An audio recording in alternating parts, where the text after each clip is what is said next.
He's giving them some hope, but it's false hope that you're getting. Yeah, false hope. You can't just say you're an Israelite. You have to be of the seed.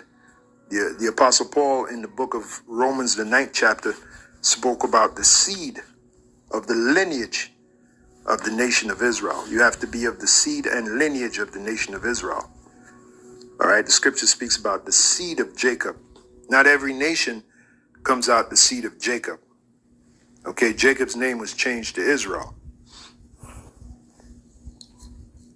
Yeah, so even Jesus himself is not a pure Israelite. Now, did you hear that? Did you hear that? Let me bring... When I heard that, man, I was watching this video by Apostle. When I heard that, I said, oh, my goodness, man. Come on, man.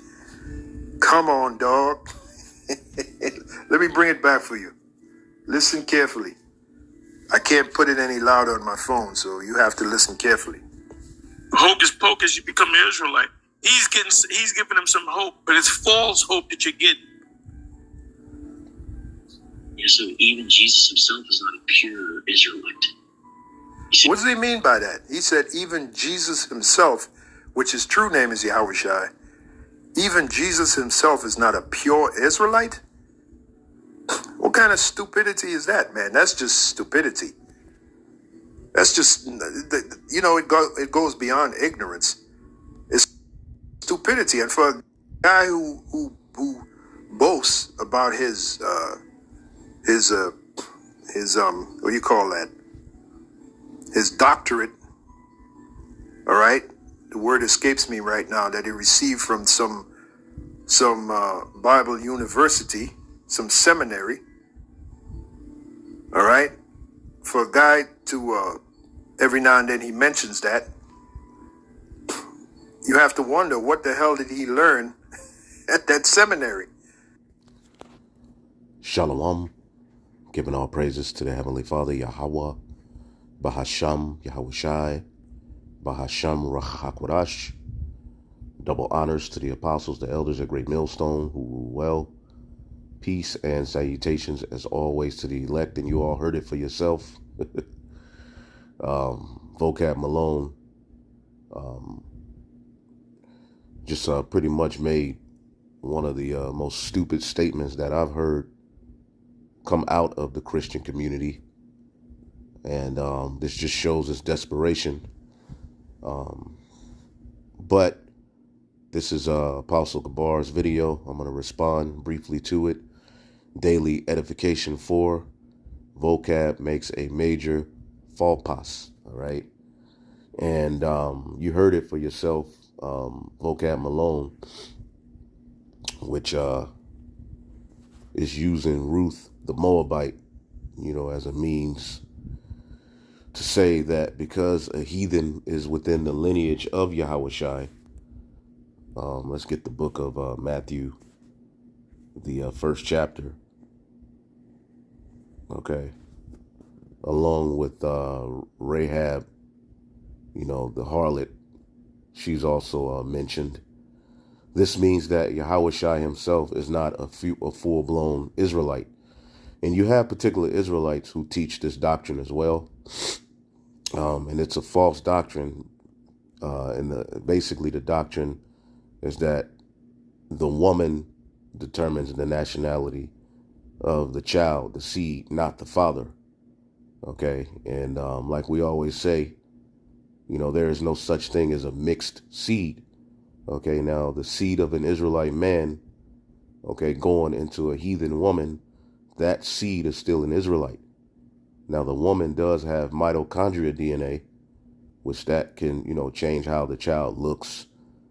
Okay, and he can take on particular characteristic, you know, traits of the mother.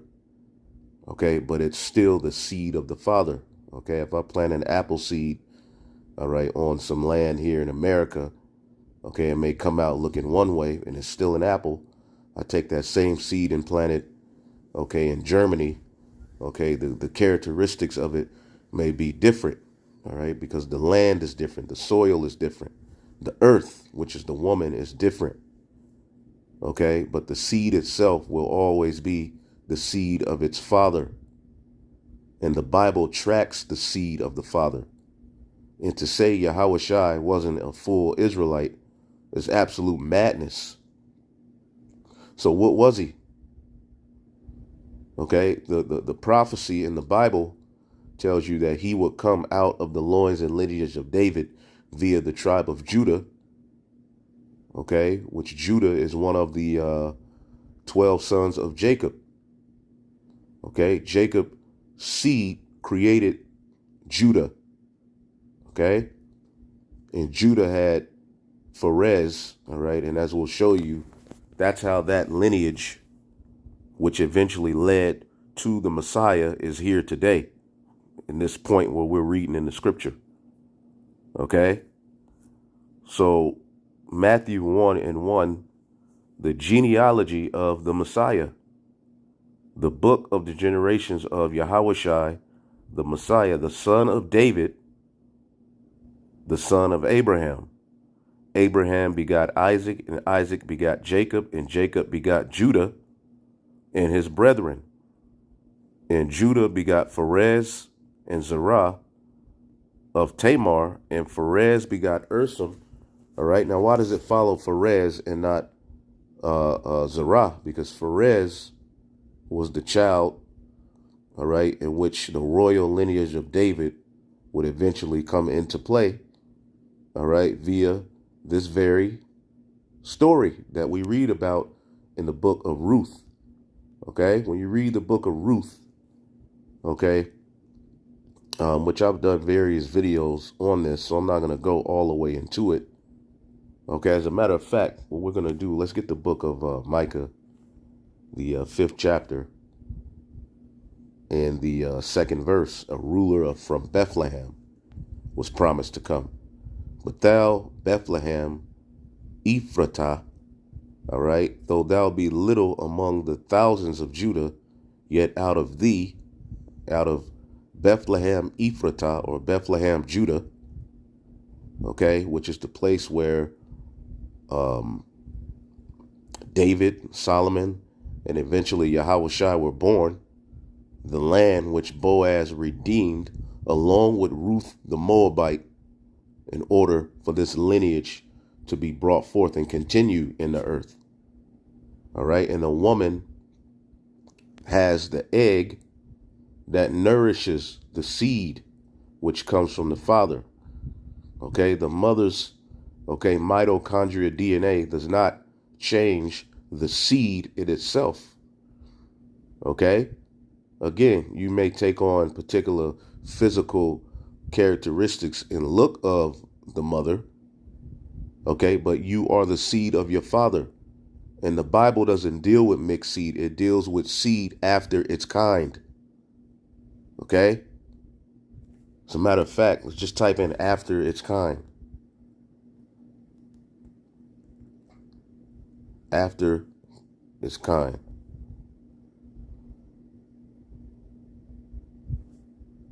Let's get Genesis 1:11 in the NLT. There God said, let the land sprout with vegetation, every sort of seed-bearing plant, and trees that grow seed-bearing fruit. These seeds, when produced, will then produce the kind of plants and trees from which they came. And this is what happened. Okay? It says the land produced vegetation and all sorts of seed-bearing plants and trees with seed-bearing fruit. These seeds produce plants and trees of the same kind. And God saw that it was good. All right? Thus it is with men. All right? That's why men are likened unto trees. All right? Now, the word after its kind is mayan. All right? Kind, sometimes a species, usually of animals, groups of living organisms belonging to the same created kind if they have descended from the same ancestral pool. And your ancestral pool goes by the father's lineage and seed according to Hebrew Israelite customs. It was never by the mother. Okay? It says, this does not preclude new species because this represents a partitioning of the original gene pool. See, what they're telling you is that it's a new species has been created. A new race has been created because you labeled a heathen woman. No, it's still continuing on that seed line. Okay, information is lost or conserved, not gained. A new species could arise when population is isolated, inbreeding occurs. By this definition, a new species is not a new kind, but a further partitioning of an existing kind, because that seed, okay, goes amongst other nations, as prophecy said we would do, okay, and lay seed.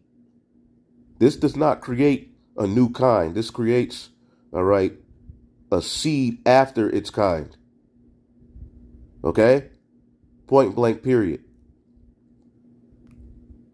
So when you get Micah the 5th chapter and the 2nd verse, and to say YAHAWASHI wasn't of the tribe of Judah, Micah 5:2, but thou Bethlehem Ephratah, though thou be little among the thousands of Judah, yet out of thee shall he come forth unto me, that is to be ruler in Israel, whose goings forth have been from old, from everlasting. So he's going to come out of Judah to be a ruler in Israel.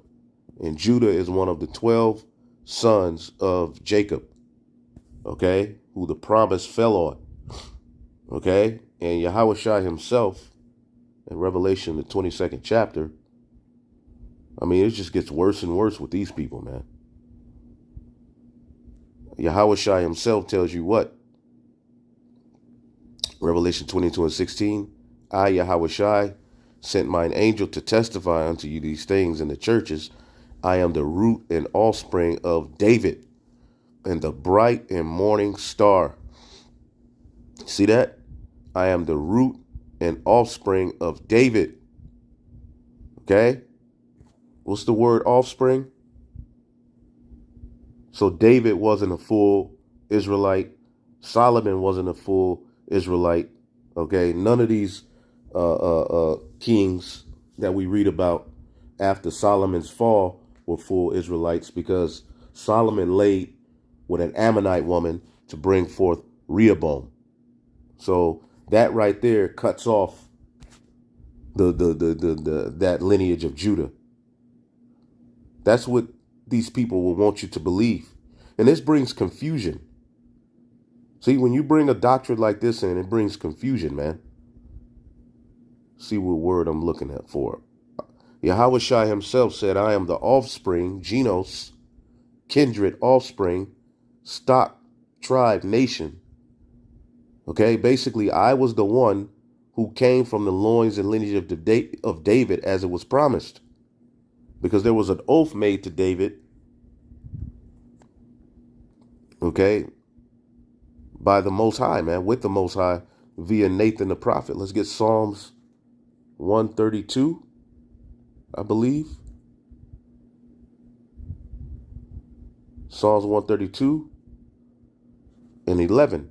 Let's read it in the NLT. The Lord swore an oath to David with a promise, and he will never take back. I will place one of your descendants on your throne. What it says in the King James. Okay, the Lord swore in truth unto David, he will not turn from it. Of the fruit of thy body, I will set up thy throne. And this word fruit, okay, we can't change the meaning of this. Of the fruit, pariah, of the fruit, produce, offspring, children. This is why when we get Matthew, the first chapter, or Matthew, the first chapter, clearly the Messiah has a lineage. Okay? And his father was Joseph.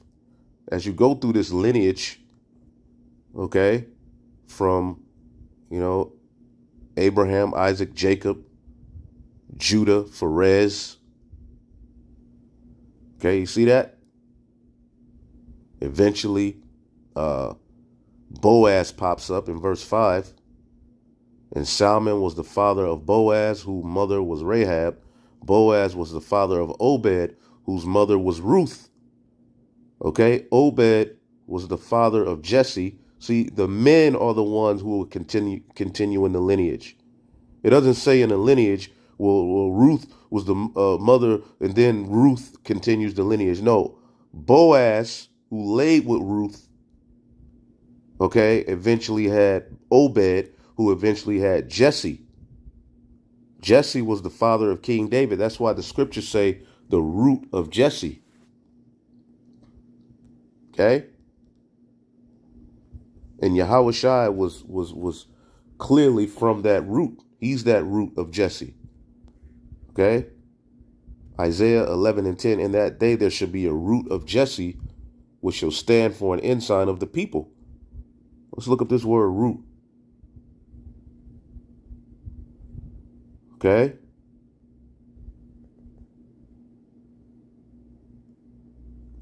Sharash, root. Okay? Literal. And he is the root.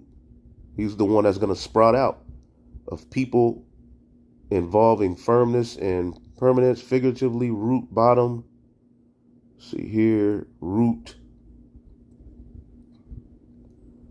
See here. Now let's go to the root word. Uproot, to take root, to deal with root, to be rooted up or out. All right, of produce. Of produce, man. And that would be through the seed of David. Okay? So he's the root of Jesse. Okay, now when you deal with this story, Ruth, all right, as we read in Micah, okay, Micah said what? Let's get it one more time. The book of Micah, the 5th chapter, and the 2nd verse. But thou, Bethlehem, Ephratah, though thou be little among the thousands of Judah, yet out of thee shall he come forth unto me, that is to be ruler in Israel, whose goings forth have been from old and from everlasting. And as a matter of fact, Genesis, the 49th chapter, tells you, all right, verse 10, the scepter shall not depart from Judah, nor a lawgiver from between his feet until Shiloh come. Who's Shiloh? Okay, and to him shall the gathering of the people be. Who's Shiloh? Okay, Shiloh is going to come from Judah. Our true high priest is going to come out of Judah. Okay, that's been the prophecy for a long time. Now here comes a Christian telling you, well, he came, but he wasn't a full Israelite. Huh? Why? Why wasn't he a full Israelite? He clearly had a father whose name was Joseph, and Joseph was what? Luke 2:4, and Joseph also went up from Galilee out of the city of Nazareth unto Judea, unto the city which is of David, which is called Bethlehem, because he was of the house and lineage of David. It'll let you know that even Joseph himself was from the lineage of David. That's how YAHAWASHI was from the lineage of David. That's why Matthew records Joseph within the lineage. Okay, it goes from Solomon to Rehoboam. I guess none of these are Israelites. All right, but they're in the lineage. Verse 16, and Jacob begot Joseph, the husband of Mary, of whom was born, all right, YAHAWASHI. Let's read this word born. Janao, men who fathered children. Okay? Begotten. Okay? Of women giving birth to children. Okay? And according to the law, which YAHAWASHI fulfilled the law, okay, he was a male child. He was the seed. Okay, the spirit ain't dealing with no damn angel impregnating a woman. Okay?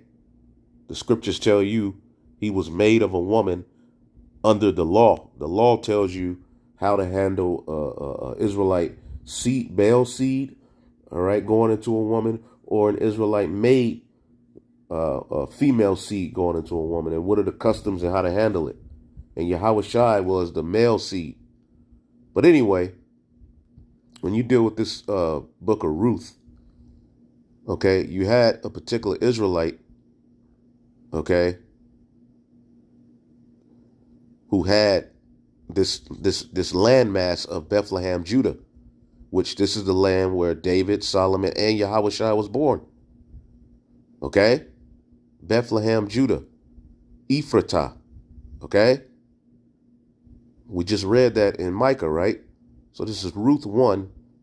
Now it came to pass in the days when the judges ruled that there was a famine in the land, and a certain man of Bethlehem, Judah, went to sojourn in the country of Moab, he and his wife and his 2 sons. And the man's name was Elimelech, and the name of his wife was Naomi, and the name of his 2 sons, Mahlon and Chilion, Ephratites. See that? Ephratites.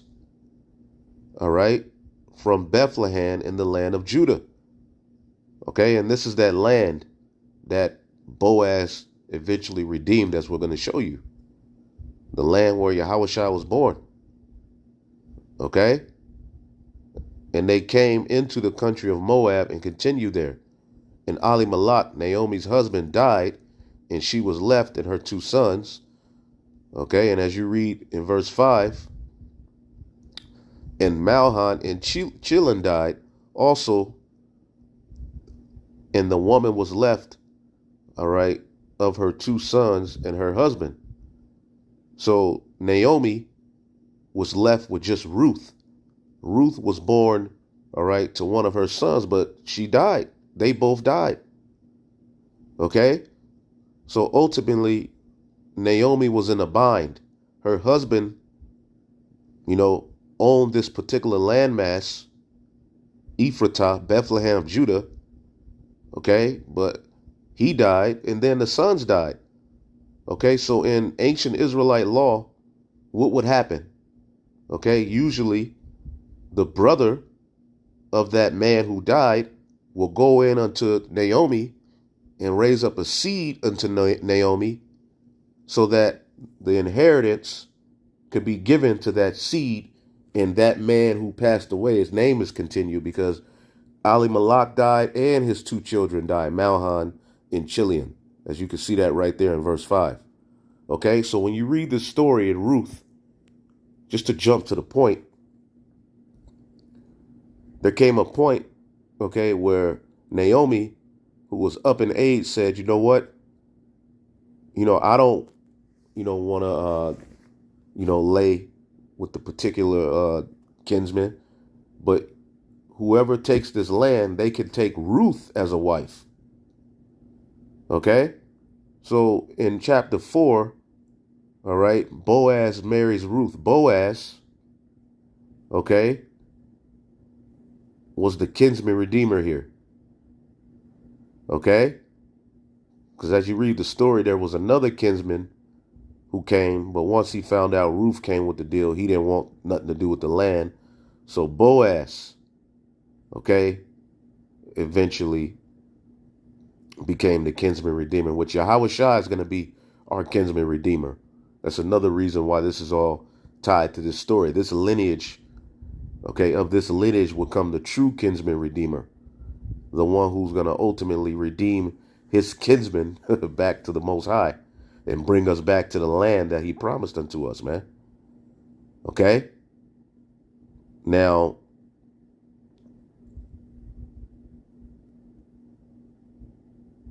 let's go to verse 4, chapter 4 and 9. And Boaz said unto the elders and unto all the people, ye are witnesses this day that I have bought all that was Elimelech's and all that was Chilion and Mahlon's of the hand of Naomi. Okay, he was that rich kinsman redeemer. Okay, moreover, Ruth the Moabitess, the wife of Mahlon, have I purchased to be my wife, to raise up the name of the dead upon his inheritance, that the name of the dead be not cut off from among his brethren, and from the gate of his place, ye are witnesses this day. This is ancient Israelite law. Okay? And Boaz was the one who ultimately sealed the deal. Okay? As you keep reading, let's see here. Just get to the point. So Boaz took Ruth, and she was his wife. And when he went unto her, she had the Lord gave her conception, and she bare a son. All right. And the women said unto Naomi, Blessed be Yahawah, which had not left thee this day without a kinsman.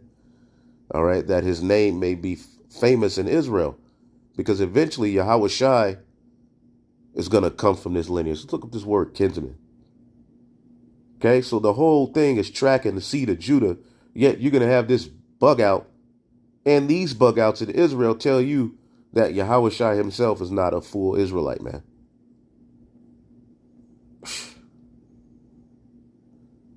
A kinsman, Gaal, to redeem, to act as kinsman redeemer, to avenge, all right, revenge, ransom, to do the part of a kinsman, to act as kinsman, to do the part of a next of kin, act as kinsman redeemer by marrying the brother's widow to beget a child for him to redeem from slavery or redeem land. So YAHAWASHI is going to fulfill all of that. He's going to redeem us from slavery, and he's going to redeem the land that belongs to us, to exact vengeance, to redeem, okay? To redeem individuals from death, from bondage. Boom. So YAHAWASHI is the kinsman redeemer, okay? And that's what this story is pointing to. But in this aspect, it's Boaz, okay? It was Boaz who went unto Ruth. Let's look up Boaz, who's a Judite. All right. The more you people talk, the more you make fools of yourself. All right. Ba'ai's fleetness, ancestor of David, kinsman redeemer to Ruth, daughter-in-law of Naomi. Boom. So let's go back here.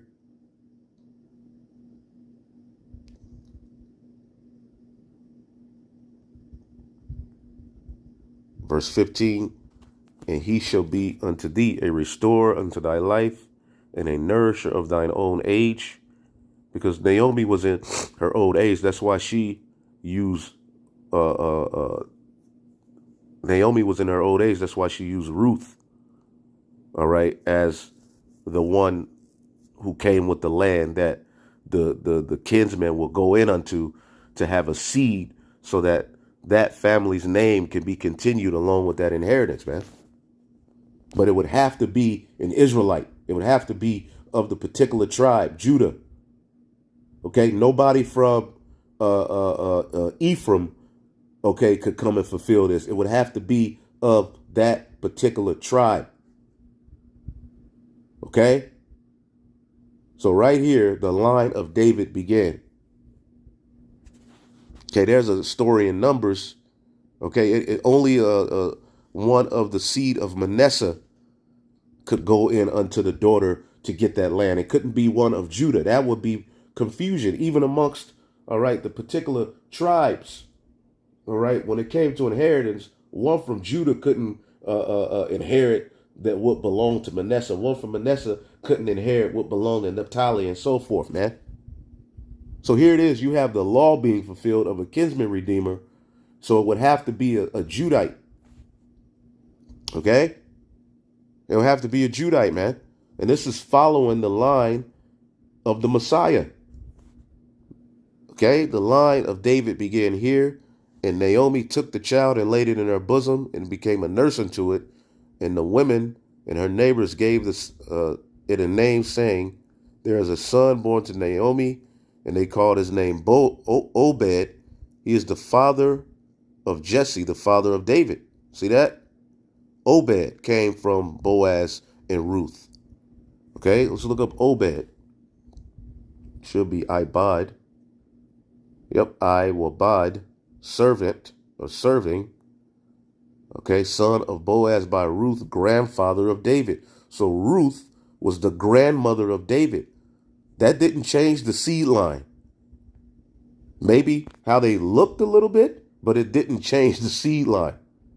And let's prove it. Now, these are the generations of Pharez. Pharez begot Hezron, and Hezron begot Ram, and Ram begot Aminadab, and Aminadab begot Nahshon, and Nahshon begot Salmon, and Salmon begot Boaz, and Boaz begot Obed, and Obed begot Jesse, and Jesse begot David. All right? And how did that finish? Where can we go and find the rest of this lineage? Matthew 1.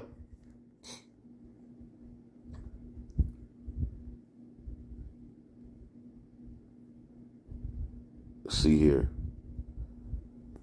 In verse 6, and Jesse begot David the king, and David begot Solomon of her that had been the wife of Uriah, and Solomon begot Rehoboam, and Rehoboam begot Abiah, and Abiah begot Asa, and Asa begot Jehoshaphat, and so forth, man. So YAHAWASHI was indeed an Israelite, man, of the tribe of Judah. Okay, and if he's not, then he doesn't fulfill prophecy. Okay?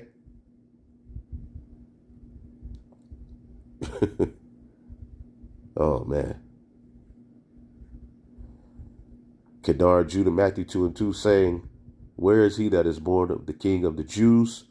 For we have seen this star in the east and are come to worship him. I mean, and we can go all the way deeper, but this just shows you the simplicity of those coming up against us, man. So the Messiah himself is not an Israelite. Oh, man. He's not a full Israelite. He's only half Israelite. Wow. Shalom.